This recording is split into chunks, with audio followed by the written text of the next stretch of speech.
it's a pleasure to talk to you about the difference between an everyday company that looks over their shoulder at the competition, at what everybody else is doing, and a beloved company that grows their business by thinking about the lives of their customers and their employees.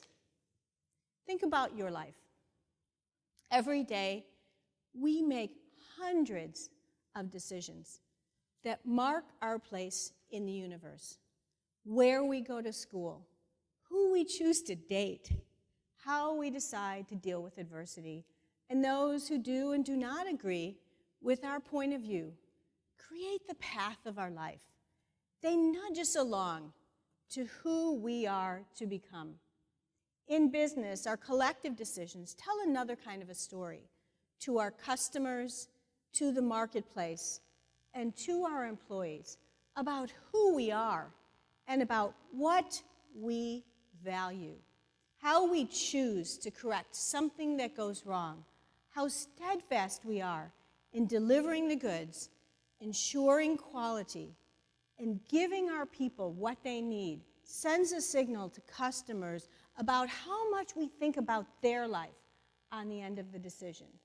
In fact, what we know these days, and as a consumer, you just saw these great apps and observation points, is that customers make their buying decisions these days by going out and talking to friends and colleagues and complete strangers to ask 3 questions. This is what I call the Keller-Fay Talk Track Report, and it's one of my favorite. There's many others out there, but according to the Keller-Fay Talk Track Report, customers rely about 80% of the time on talking to colleagues and friends and strangers and getting those reviews from people they don't know on the internet and take what the company has to say about 20% of the time. And what customers want to know when they read those reviews are 3 things. Were you reliable? Did you do what you said you were going to do all the time? Was the answer to the question, it depends? It depends on the channel. It depends on the person. It depends on the day. Did you improve my life? As a result of doing business with you, did something change? Was something better? And how did you make me feel? I love the experience of the Italian man hugging you when you walked into that restaurant. I, being Italian, of course, I'm a hugger. But our people, thank you. No, just kidding. Oh, I snort when I laugh. I started my career at Land's End. Does anybody know Land's End? Land's End is in the middle of a Wisconsin farmland, and there's lots of pigs there. So I think I picked it up from my friends, the pigs. Beloved companies make 5 decisions that mark their place in the universe with their customers and their employees. They decide to believe. They believe that the words of their customers are true and that most people are going to do the right thing. Think about your life as a customer. Business and financial services is a hotbed for this. We create the majority of the rules to protect us from the minority of the people. They decide with clarity of purpose. That means uniting people across our organization to be galvanized around a simple thing that improves customers' lives. Does anybody here have kids? Oh, you're a prolific group. So, there's 2 children's drinking cup companies I want to tell you about. One thought about themselves as a traditional R&D drinking cup company. Every year they had to come out with a new line of drinking cups, so they'd come up with 3 prototypes, and they'd bring some moms in, and they say to the mom, they thought they were being customer focused, so they say to the mom, pick a cup.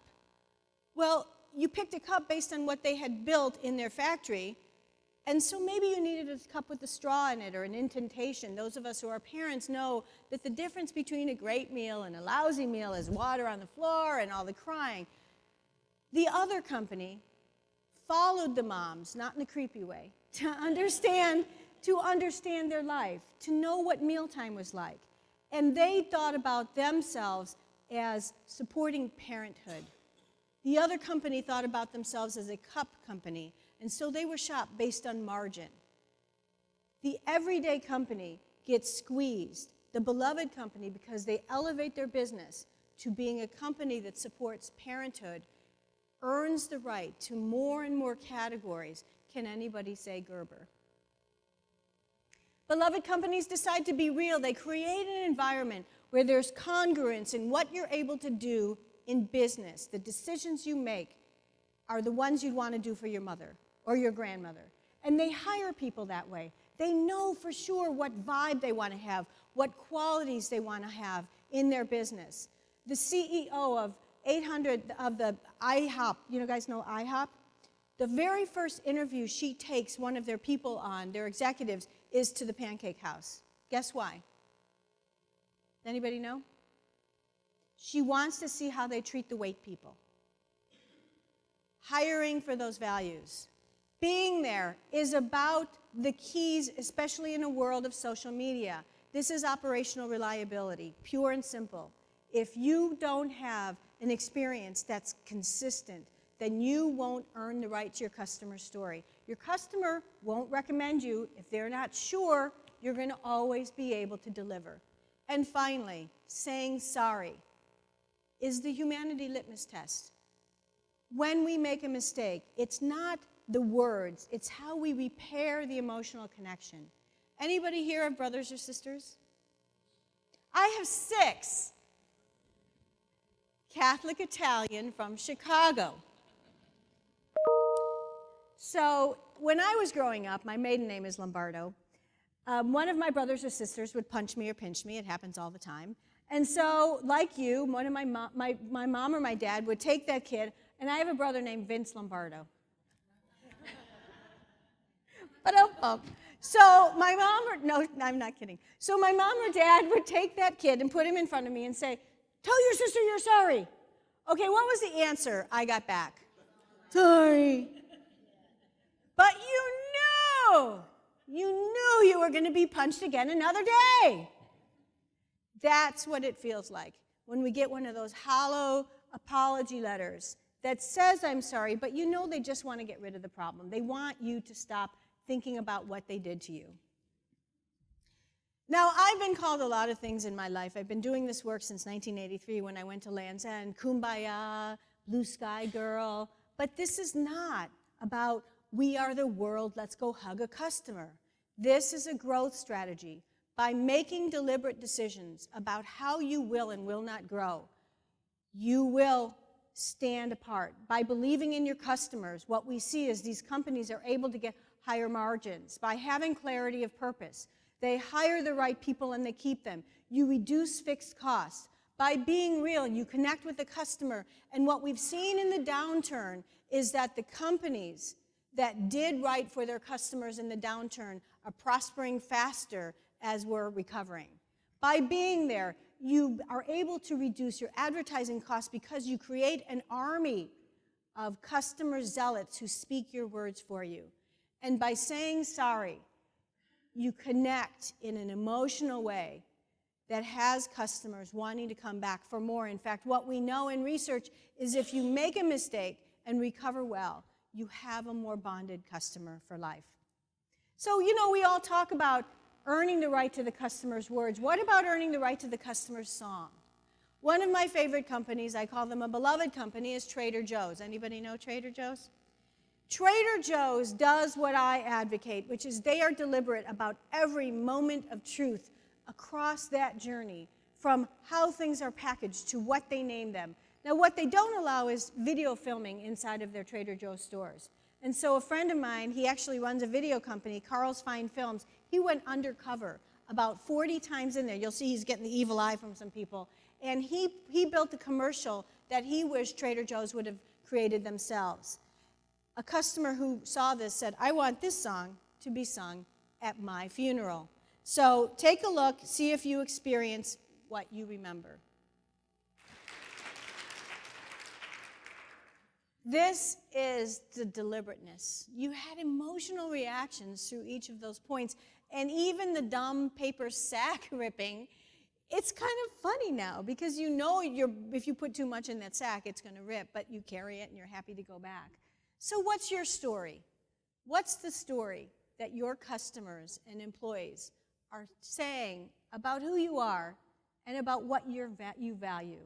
What I'm going to do is take you on a little journey to be able to hold that mirror to yourself over the course of our time together and share with you some stories about some of what I consider the beloved companies. And I'm going to pose to you what I call a challenge question, meaning an ability for you to go back to your organization and ask the same question and answer it in an honest way that will help you to tweak and potentially redirect your efforts.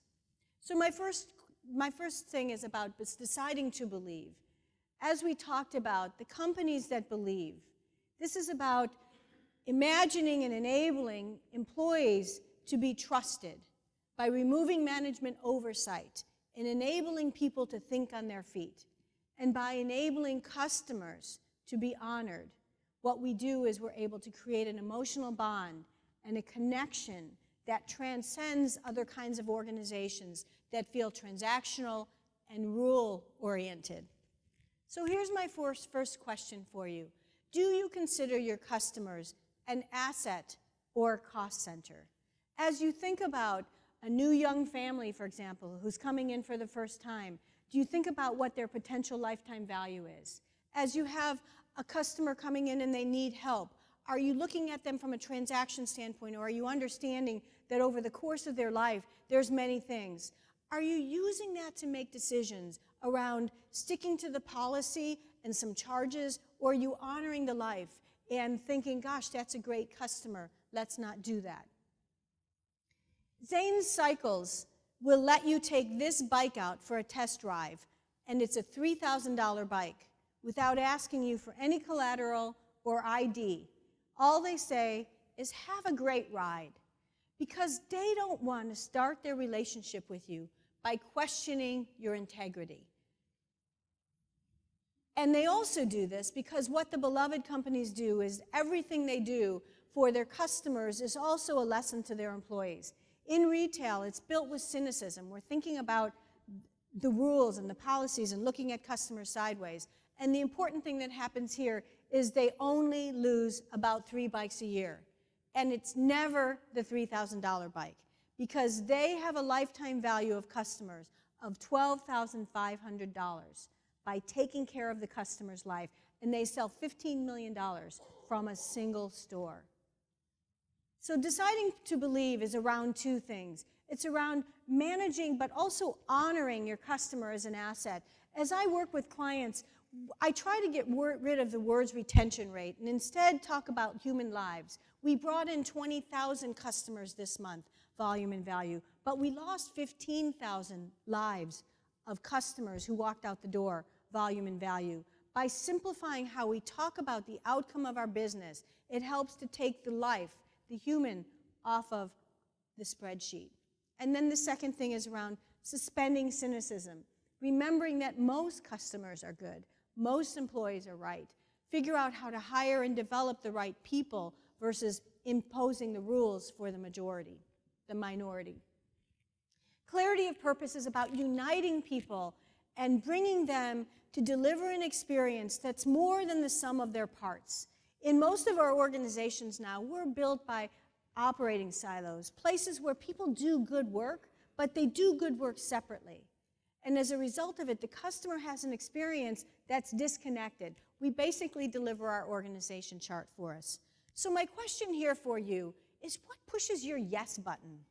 Are you so clear about your higher purpose in supporting customers' lives that before you develop a product, before you send something to the field, before you support the front line, before you make a change in your physical locations, you go back to the purpose of your life? IKEA is a company that knows that their whole idea is helping people feathering their nests when they have more sweat equity than money in their pocket. And because of that, they actually think about the customer's life to the point where they design the price tag first. So let's say your mom is coming to visit for the first time and you're just out of college and you don't have a chair for her to sit on. They know, because they know your life, that you can afford about $100 to buy a chair, and that happens to be this chair. It's called the Lilyberg chair.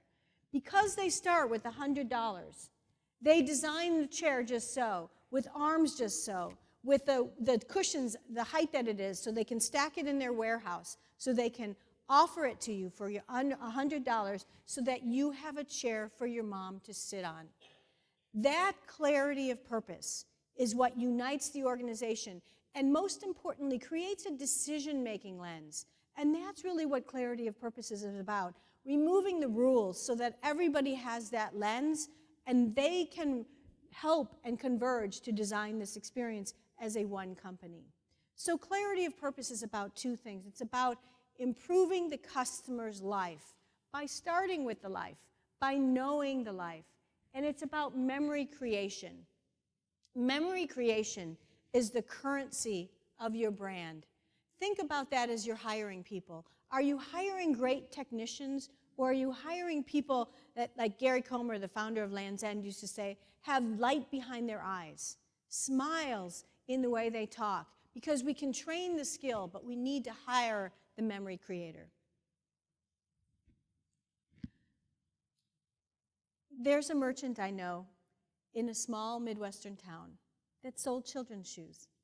He gently steered young moms to the very first pair of shoes that they'd buy for their little one. And often the mom would want to put the twinkly shoe on the child, and the merchant would direct him or her to the shoe that was most appropriate for the child. And he shoed a generation of children and their children's children.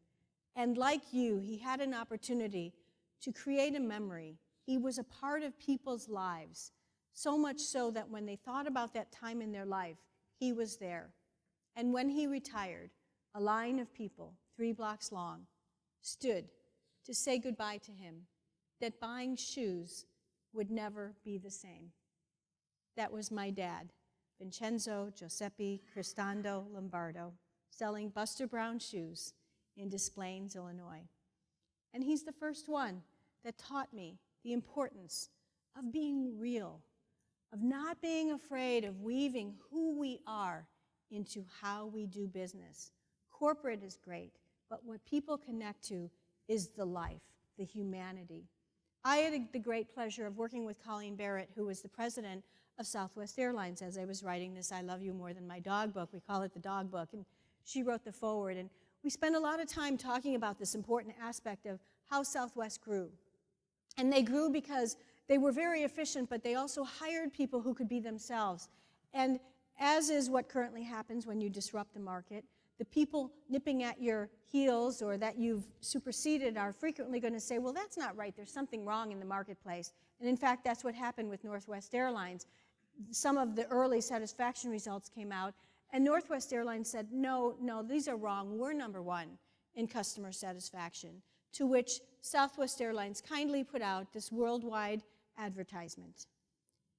After lengthy deliberation at the highest executive levels and consultation with our legal team, we have come up with a formal corporate response to Northwest Airlines' assertion that they are number one in customer satisfaction. Liar, liar, pants on fire.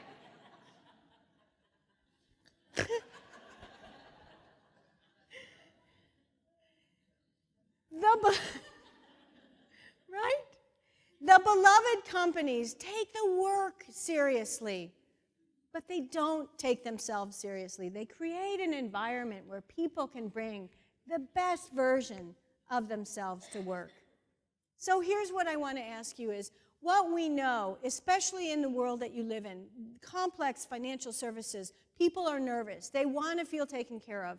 Do you walk in your customer's shoes? One of the things that we're finding as I work with clients is this idea of be a customer is so important. Take everything you require your customer to do and break it up and have everybody do it. In fact, that's how USAA actually creates the culture that they have. When a new hire is brought into USAA, they receive a letter that is very similar to what a military young man or woman would be when they have to report for service. Over the course of their 3-week training, they have to eat the meals for lunch, only the first day, that the enlisted eat in the field. They wear the flak jacket and they put on the boots, and they read the letters from the moms so that when the call comes in, the first question is about the life, not the policy. And that is a great part of their growth engine. And because they're so clear about who can and cannot do this, that drives their hiring. So being real is about thinking about people, not policies, not accounts, not metrics. Start with the human. Talk about the life. Get the voice of the customer in your ear. And it's about showing your values. Translate how you do work into how you operate. Being there is operational reliability. As I mentioned earlier, it must be about earning the right to grow, about that story where your customer is so confident in what you do that they can tell another person, here's what happens, here's how long it takes, and here's how I feel. So my question for you is, as your service providers change, as the people who take care of your customers change, does your customer feel like they have to push the restart button? We know that that is confusing, it's frightening, and part of what we want to find out and make sure is that the customer's legacy connects with people so that the customer doesn't feel like they fall into a black hole as people shift inside of your business model or your support chain. I was really intrigued by what Edward Jones does, which is when they bring in new service advisors, they actually have the younger service advisors trail the more mature service advisors for a year. It's in fact built into their competency model. And the goal is, at the end of a period, that young service advisor who now has built a relationship with the family takes over that account. But the compensation and the bonus of the more mature service advisor is still connected to how that younger service advisor achieves, so that they continue to nurture and advocate for that person and don't throw it over the wall and walk away. That for them has created a great connection of relationships and bonds in the marketplace. So being there is about earning the right to growth.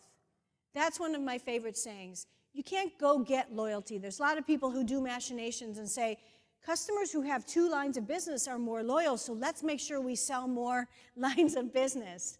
Has anybody ever heard that before? It's about earning the right to the second by doing the first correctly. And it's about connecting your silos, making sure that your customers don't feel like they fall into the Bermuda Triangle of your organization when they call in and need help. It is to be the human duct tape, and in this next little talk I'm going to walk you through is how to do that, how to redirect the perspective of your business to start with the customer's life. How you say sorry really is your humanity litmus test. How you apologize and show that you genuinely want to take care of the customer is one of the things that really sets apart these companies. And I like to call it a peace process that has to happen between a company and a customer. And it has to have these 4 things. First of all, have a swift response. Even if you don't have an answer or a solution, acknowledge that you know a mistake was made. Second, connect all those operating areas that were involved. It's unlikely that only one person or one part of your company caused the problem, especially in these large things. So connect the dots to create and solve the problem. Finally, have humility and remorse. Have the ability to say the words, I'm sorry, and then solve it. And then be fearless enough to tell everybody what the solution is. Don't send out only emails to the 5 or 10 or 50 or whatever number of customers who had the problem. What we find is fearless acknowledgement and fearless solution making really gives you this halo where people say, wow, that's an amazing company. I want to work with people who are that fearless to support me. So my last question for you is, how proactive are you? As you know something isn't going exactly right for a customer, do you reach out for them and tell them and rescue them before you start getting the calls, before you start getting the frantic customer? Are you able to kind of track inside of your database or your operational processes what's occurring and rescue that customer or give your frontline support? Every day at Southwest Airlines, they convene a team of people that includes the meteorologists, their operations people, and a guy the New York Times calls their chief forgiveness officer. And they review every flight that went out the day before because they want to know, before the calls start coming in, of where they interrupted customers' lives. And they review all of these flights. And if it's just a 1 or 2, 20-minute thing, they'll send you a letter and they'll still apologize in most cases. But if it was a big issue, they send out something they call a love note, LUV, it's really a coupon, to support you in another flight coming up. Now, in an everyday company, the financial guy has his abacus out, and he's calculating how expensive these love notes are going to be and telling you how much you're going to be taken for people trying to take advantage of these. But Southwest is a beloved company. So they believe the customer. They trust. They are operationally deliberate to know before the customer knows, and as a result, this gesture actually becomes a revenue generator for them. So saying sorry is about accepting accountability with humility and remorse and repairing that connection, putting the customer back together again. So I'm going to end by asking you the same question I started with, which is, are customers telling the story that you want to be told? Are your employees doing it? You know, we all know that love is irrational. Customer love is a reward for what some consider irrational business behavior. The beloved companies get a disproportionate piece of the pie because they're not always looking over their shoulder at what every decision will get them. So choose. Make a decision. With every new customer you bring in, with every new employee you hire, with every moment where you rescue a customer, with every opportunity to improve their life, every time you solve a problem for them, make a decision about how you want to show up in the marketplace, about who you are, and about what you value. The decision is yours.